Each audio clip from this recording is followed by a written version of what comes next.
देखा तुमने, एक नेत्रहीन महिला आईएएस बन गई और तुम दोष देते रहे कि पढ़ाई मुश्किल है, नींद आती है, जोर आता है, बोरिंग है, फालतू है, जबकि तुम्हारे सब शारीरिक अंग ठीक ठाक हैं। तेरे माँ बाप की आंखें काली पड़ गई है, उन्होंने अपने सब रंग तुम्हें दे दिए हैं।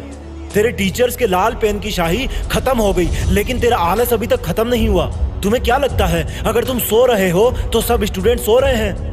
वो स्टूडेंट अब भी पढ़ाई कर रहा है जिसके पास रहने को अभी पक्का मकान भी नहीं है। वो स्टूडेंट अब भी पढ़ रहा है जिसका सपना इतना बड़ा है कि उसके लिए ये पढ़ाई वाली एग्जाम तो एक मामूली सी चुनौती है।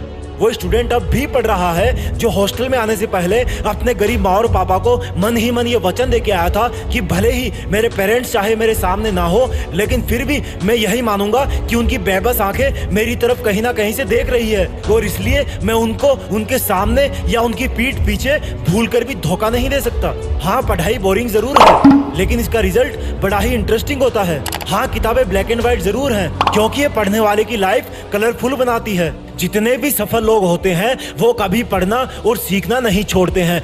भले ही उनकी किताबें अलग हो, उनका फील्ड अलग हो, लेकिन वो भी इन्हीं सफेद पन्नों के काले अक्षरों से ही हमेशा नई सीख लेते रहते हैं। देखो, इस तरह समझो, सोचो, अगर ये पढ़ाई बोरिंग है और मुश्किल है तो वो इंसान कैसे जीता होगा जो सारे दिन धूप में अपने सर पर पत्थर रख के जमीन से 3rd फ्लोर तक जाता है। सीधा सा जवाब है, मैं उसका अपमान नहीं कर रहा, क्योंकि वो बहुत मेहनती है। तो अब ये बताओ कि उसका काम मुश्किल है या तुम्हारा है? अगर वो एक वीक काम पे नहीं गया तो उसके घर में पैसे की दिक्कत होने लगेगी। तुम इसलिए पढ़ाई में इंटरेस्ट नहीं लेते हो क्योंकि तुम्हारे ऊपर कोई लोड नहीं है। जिस दिन अपने ऊपर रिस्पॉन्सिबिलिटी लोगे उस दिन अपने आप तुम्हारे रूममेट सुबह उठते ही तुमसे पूछेंगे कि यार कितनी बजे उठ गया था तू, और रात को भी पता नहीं कब सोया था। लेकिन उनको क्या पता, तू तो सारी रात पढ़ रहा था। और जब रिजल्ट आएगा तब तुम्हारी हर एक वो रात अपना कर्ज ब्याज सही चुकाएगी जिसकी नींद को तुमने सेक्रीफाइस कर दिया था। मेहनत कभी भी अपने पास कुछ नहीं रखती। हाँ, इतना जरूर है, उसमें एक लॉकिंग पीरियड होता है कि तुम 2 साल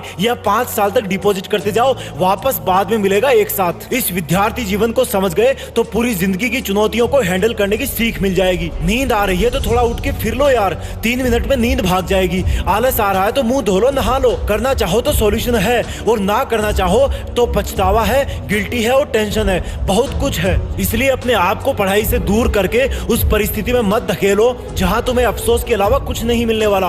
पढ़ो, सीखो और आगे बढ़ो। देश में अपना नहीं बल्कि दुनिया में अपने ज्ञान के दम पर देश का नाम करो। जय हिंद, वंदे मातरम।